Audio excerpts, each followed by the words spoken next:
Press the bell icon on the YouTube app and never miss another update from the Unique Academy.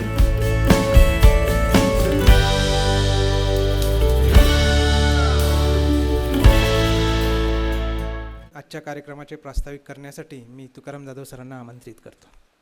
मी 2च मिनटं तुमचा वेळ घेतो. आजच्या या अभिनंदन समारंभाचे प्रमुख पाहुणे माननीय उमेशचंद्र सारंगी सर, माजी सनदी सेवक, माजी अतिरिक्त मुख्य सचिव महाराष्ट्र आणि माजी अध्यक्ष नाबार्ड, माझे सर्व सहकारी, ज्यांच्यासाठी आणि ज्यांच्यामुळं आपण इथं जमलो आहोत ते UPSCच्या अंतिम निकालामध्ये स्थान प्राप्त केलेले आज जे सर्व यशस्वी विद्यार्थी आणि विद्यार्थिनी आहेत त्या सर्व, त्यांचे पालक, आप्तस्वकीय, उपस्थित विद्यार्थी पालक, प्रसारमाध्यमांचे प्रतिनिधी. माझं छोटंसं प्रास्ताविक सुरू करण्यापूर्वी मी तुम्हा सर्वांना अशी विनंती करतो की तुम्हा सर्वांनी या आजच्या यशवंतांचं, विद्यार्थी आणि विद्यार्थिनींचं जोरदार टाळ्यांनी अभिनंदन सुरुवातीलाच करावं.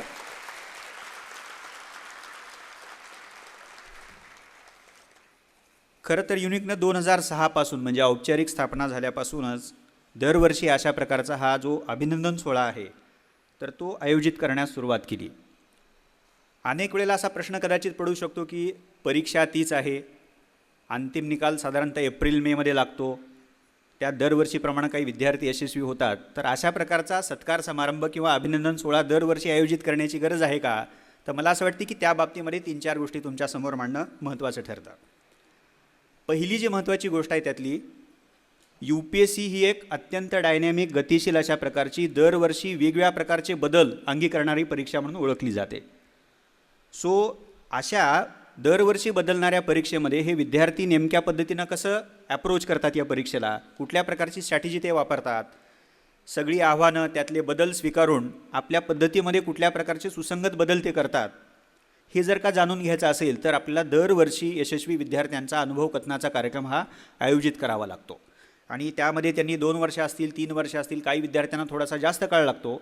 तर अशा दरवर्षी बदलत जाणाऱ्या परीक्षेमध्ये त्यांनी काय प्रकारच्या आव्हानांचा सामना केलेला आहे हे जर आपण त्यांच्याच तोंडून ऐकू शकलो तर त्याच्यासारखी दुसरी गोष्ट नाही आहे. त्यामुळे 2 गोष्टी इथं आहेत. एका बाजूला अशा खडतर परीक्षेतून पास होऊन इथंपर्यंत यायचं तर त्यांचं कौतुक होणं हे मला असं वाटतं रास्त आहे, महत्त्वाचं आहे, लेजिटिमेट आहे. आणि दुसऱ्या बाजूला हा त्यांचा प्रवास जेव्हा ते आपल्या सर्वांसमोर मांडतात तेव्हा जे नव्यानं तयारी करू इच्छिणारे विद्यार्थी आहेत त्यांच्यासाठी तर तो मोलाचा वाटा असतोच, पण आम्हा संस्था म्हणून सगळी जी लोकं याच्यामध्ये काम करतात वेगवेगळ्या स्तरांवरती, तर या विद्यार्थ्यांच्या अनुभव कथनातनं वेगवेगळ्या प्रकारचं इनपुट आम्हाला देखील प्राप्त होत असतं. हा पहिला भाग.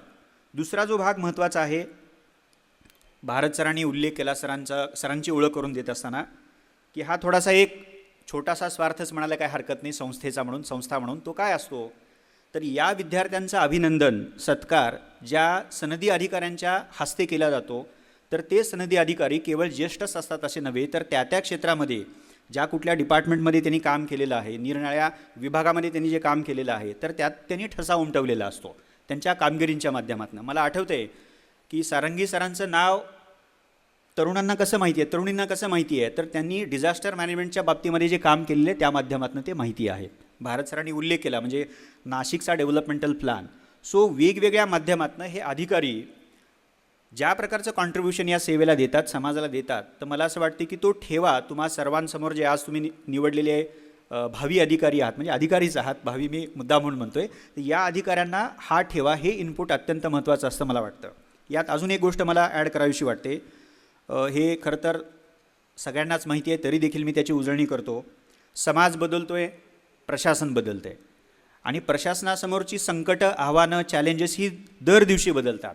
मग अशा एका संकटाच्या काळात, आव्हानाच्या काळात, म्हणजे संकट म्हणजे शब्दशः घेऊ नका, चॅलेंज या अर्थाने मी तो शब्दप्रयोग वापरतो आहे, सगळं हे बदलत असल्यामुळं आता अशा नव्या क्षेत्रामध्ये प्रवेश करत असताना काय प्रकारची बाब आपण केली पाहिजे, आपला व्यवहार कसा असला पाहिजे, आपलं वर्तन कसं असलं पाहिजे, हे जर एका सिनियर अधिकाऱ्याकडनं जर आपण समजून घेऊ शकलो सुरुवातीलाच तर मला असं वाटतं की ती बाब आपला पुढचा म्हणजे तुमचा सर्वांचा पुढचा मार्ग सुकर करणारी ठरू शकते.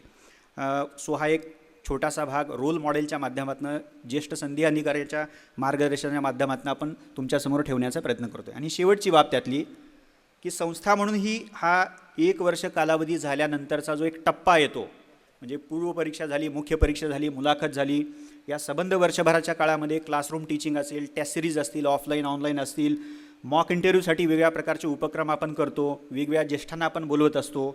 अशा सगळ्या माध्यमातनं संस्था जे काही 1 वर्ष कामगिरी करत असते तर ती खरं तर एका अर्थाने ही इव्हॅल्युएशनची वेळ असते की त्यातला किती भाग विद्यार्थ्यांना उपयुक्त ठरला. तर विद्यार्थी त्यांच्या तयारीच्या प्रक्रियेचा सगळा जो अनुभव आपल्यासमोर मांडत असतात तर त्यातनं त्याची एक पावती असते, त्याचं एक क्रॉस चेकिंग असतं. तो भाग म्हणूनही आपण या कार्यक्रमाच्या प्रयोजनाकडे बघत असतो. मला एक जाता जाता शेवटी एक गोष्ट सांगायची आहे की तुम्ही सर्वजण आता निवडलेले आहात, अधिकारी तुम्ही ऑलरेडी झालेला आहात. तर संस्थेचा अजून एक छोटासा स्वार्थ त्याच्यामध्ये आहे. संस्थेनं गेल्या 8-9 वर्षापासून युनिक फाउंडेशन नावाचा उपक्रम सुरू केलेला आहे की ज्या अंतर्गत आपण सुरुवातीला आम्ही महाराष्ट्र असं म्हटलेलं आहे, पण इव्हेंच्युअली ते वेगवेगळ्या राज्यांपर्यंत देखील जाणार आहे. महाराष्ट्राला भेडसावणाऱ्या ज्या वेगवेगळ्या प्रकारच्या समस्या आहेत, कळीचे मुद्दे आहेत, तर त्यावरती आपण 1-2 वर्ष संशोधन करून संशोधन प्रकल्प, आणि मला असं वाटतं की मुलाखतीच्या वेळेला तुम्हाला त्यातल्या काही भाग वाचायला आम्ही दिलेला होता. म्हणजे तर त्याचा हेतू काय आहे की जे वेगवेगळ्या प्रकारचे कळीचे प्रश्न आहेत त्यावरती तज्ज्ञांच्या माध्यमातून संशोधन करून घ्यायचं, त्याचा एक अहवाल सादर करायचा. हेतू हाच आहे की जी पब्लिक पॉलिसी मेकिंग नावाची जी बाब आहे तर त्यात आपल्या परीने आपण काय कॉन्ट्रीब्युशन देऊ शकतो. आणि मला असं वाटते की तुमचं काम प्रशासनामध्ये आहे, समाजासाठी आहे, ते तर आहेच एका बाजूला, नो डाऊट अबाउट दॅट. पण आमच्यासाठी तुम्ही आता इथून पुढचे वेगळ्या अर्थाने महत्त्वाचे असणार आहात, कारण या युनिक फाउंडेशनच्या माध्यमातून आपण एक इनिशिएटिव्ह हाती घेऊ पाहत आहोत. त्याला आम्ही पॉलिसी डायलॉग असं म्हटलेलं आहे. सो तुम्ही प्रशासनात गेल्यानंतर त्या सेवांमध्ये तुमचे जे काही अनुभव असतील तर त्या अनुभवातनं काही एक मदत, काही एक सहाय्य आम्हाला देखील या प्रक्रियेमध्ये मिळणार आहे, जेणेकरून एका बाजूला प्रशासन आहे, ही सनदी सेवा आहे, आणि दुसऱ्या बाजूला वेगवेगळ्या प्रकारचे संशोधन करणाऱ्या वेगवेगळ्या प्रकारच्या संस्था असतील. तर या दोन्हीच्या जॉईंट व्हेंचरमधनं आपल्याला काही करता येऊ शकेल का, हाही त्यामागचा एक हेतू आहे. अशा वेगवेगळ्या प्रयोजनाला घेऊन आपण हा कार्यक्रम दरवर्षी आयोजित करत असतो. मी पुन्हा एकदा आज या परीक्षेमध्ये यशस्वी झालेल्या सर्व विद्यार्थ्यांचं अभिनंदन करतो आणि माझं छोटंसं प्रास्ताविक संपवतो. धन्यवाद. Don't forget to like, comment and subscribe to our channel. Stay tuned.